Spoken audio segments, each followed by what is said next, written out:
ना रखो जी बिस्मिल्लाह बाबा किधर गया बाबा बिस्मिल्लाह पढ़ सुलेमान आ गया जी चाचे फौजी को ना रखा हुआ है चलो चाचा यार 3300 रुपया रखो 3300 रुपया जी ये तिना ट्रालियां दा 3400 रुपया 3500 3500 रुपया सवा 35 साढ़े 3500 रुपया साढ़े 3500 रुपया सवा 3600 रुपया सवा 3600 रुपया सवा 3600 रुपया हो गया मैं भी खड़ा हुआ यार की हो गया जी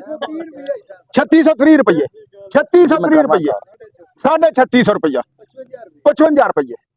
60 रुपये पौने 3700 रुपया पूरा 3700 रुपया सवा 3700 रुपया साढ़े 3700 रुपया साढ़े 3700 रुपया 55 रुपये 60 रुपये 65 रुपये 65 रुपये 65 रुपये 70 रुपये 75 रुपये पूरा 3800 रुपया सवा 3800 रुपया सवा 3800 साढ़े 3800 रुपया साढ़े 3800 रुपया 60 रुपये 65 रुपये 65 रुपये 60 रुपये 60 रुपये 60 बाबे दिन है कोई और 3860 60 रुपये बाबे दे एक दो 1847 रुपये ना रखो जी बिस्मिल्लाह पढ़ो है को गाहक 4000 रुपया जी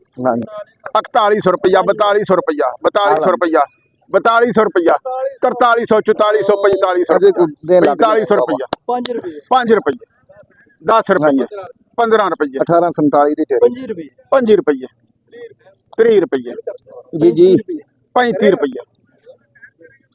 35 रुपये जी खैर हो 4500 35 रुपये है को गाहक है को और 1 2